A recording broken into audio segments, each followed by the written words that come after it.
আসসালামু আলাইকুম সুপ্রিয় শিক্ষার্থীবৃন্দ, তোমাদের সবাইকে জানাচ্ছি আন্তরিক শুভেচ্ছা। এই ভিডিওটি তৈরি করছি নবম দশম শ্রেণীর শিক্ষার্থীদের জন্য। 2025 সালে প্রণীত নবম দশম শ্রেণীর বাংলা সাহিত্যের প্রাণ কবিতার বহু নির্বাচনী প্রশ্ন সমাধান এই ভিডিওতে জান। এই চ্যানেলে ভিডিও সমূহ উন্মুক্ত জ্ঞান চর্চার জন্য সম্পূর্ণ কপিরাইট মুক্ত। প্রাণ কবিতায় কবি জীবন্ত হৃদয় মাঝে স্থান পেতে চেয়েছেন কেন? উত্তর, স্মরণীয় হওয়ার জন্য। পৃথিবী আমারে চায়, রেখো না বেদে আমায়, এর সাথে সাদৃশ্য রয়েছে কোন চরণের? উত্তর, তোমাদের মাঝখানে লবি যেন ঠাই। সঙ্গীত শব্দের সঠিক গঠন হচ্ছে সমযোগ গীত। সঙ্গীত এক্ষেত্রে মন নিচে হসন্ত আছে। মরিতে চাহি না আমি সুন্দর ভুবনে, উক্তিটিতে প্রকাশ পেয়েছে। উত্তর, দুই এবং তিন, অর্থাৎ মর্তপ্রীতি এবং সৌন্দর্যপ্রীতি। মর্তপ্রীতি অর্থ পৃথিবীর প্রতি ভালোবাসা। ডাকঘর রবীন্দ্রনাথ ঠাকুর রচিত কোন ধরনের রচনা? উত্তর, নাটক। প্রাণ কবিতায় পুষ্পিত কানন বলতে কবি বুঝিয়েছেন। উত্তর, সমগ্র পৃথিবীকে। মরণে তুই মম শ্যাম সমান, এর বিপরীত ভাব ফুটে উঠেছে কোন কবিতায়? উত্তর, প্রাণ কবিতায়। মানবের সুখ দুঃখ নিয়ে কবি রচনা করতে চান। উত্তর, সঙ্গীত। কুসুম শব্দের অর্থ কি? উত্তর, ফুল। প্রাণ কবিতায় কবির প্রত্যাশা হলো। উত্তর, মানব হৃদয়ে বেঁচে থাকা। রবীন্দ্রনাথের কবি প্রতিভার উন্মেষ ঘটে কখন? উত্তর, বাল্যকালে। নব নব সঙ্গীতের কুসুম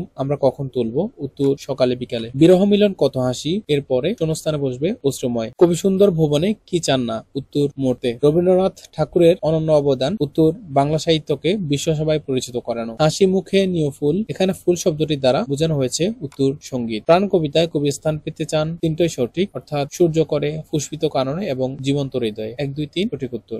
সঙ্গীতকে বোঝাতে কবি কিসের আশ্রয় নিয়েছেন? উত্তর, রূপকের। নিচের কোন শব্দটি ধরা শব্দের সমার্থক রূপ নয়? উত্তর, অন্তরিক্ষ। রবীন্দ্রনাথ ঠাকুর কোন প্রতিষ্ঠানে পড়ালেখার জন্য ভর্তি হননি? ক্ষেত্রে হেয়ার স্কুল অর্থাৎ ওরিয়েন্টাল সেমিনার, নর্মাল স্কুল এবং বেঙ্গল একাডেমিতে রবীন্দ্রনাথ ঠাকুর ভর্তি হয়েছিলেন, কিন্তু হেয়ার স্কুলে ভর্তি হননি। রবীন্দ্রনাথ ঠাকুরের প্রাণ কবিতার মূলভাবের সঙ্গে সম্পর্কযুক্ত পঙ্ক্তি হিসেবে কোনটি সমর্থনযোগ্য? উত্তর, মানুষ বাঁচে তার কর্মের মাধ্যমে। রবীন্দ্রনাথ ঠাকুরের 15 বছর বয়সে প্রকাশিত কাব্যগ্রন্থ কোনটি? উত্তর, বনফুল। চাহি শব্দের চলিত রূপ কোনটি? চাই। ফুল শুকিয়ে গেলে প্রাণ কবিতায় কবি কি করতে বলেছেন? ফেলে দিতে বলেছেন। সূর্য করে শব্দের অর্থ কি? সূর্যের আলোতে। প্রাণ কবিতায় উল্লিখিত ধরায় কিসের খেলা চিরতরঙ্গিত? উত্তর, প্রাণের। রবীন্দ্রনাথ ঠাকুর কোথায় শেষ নিঃশ্বাস ত্যাগ করেন? উত্তর, কলকাতায়। কবি সুন্দর ভবন ছেড়ে মরতে চান না কেন? উত্তর, মানুষ ও প্রকৃতিকে ভালোবেসে বলে। প্রাণ কবিতায় কবি নিজের সৃষ্টিকর্মকে কিসের সাথে তুলনা করেছেন? উত্তর, ফুলের সাথে। রবীন্দ্রনাথ ঠাকুর মৃত্যুবরণ করেন। উত্তর, 22 শ্রাবণ। সম্পূর্ণ ভিডিওটি দেখার জন্য অসংখ্য ধন্যবাদ। আমাদের সাথে থাকুন। আমাদের চ্যানেল সমূহ বিদ্যার আলো উন্মুক্ত শিক্ষা পরিবার এবং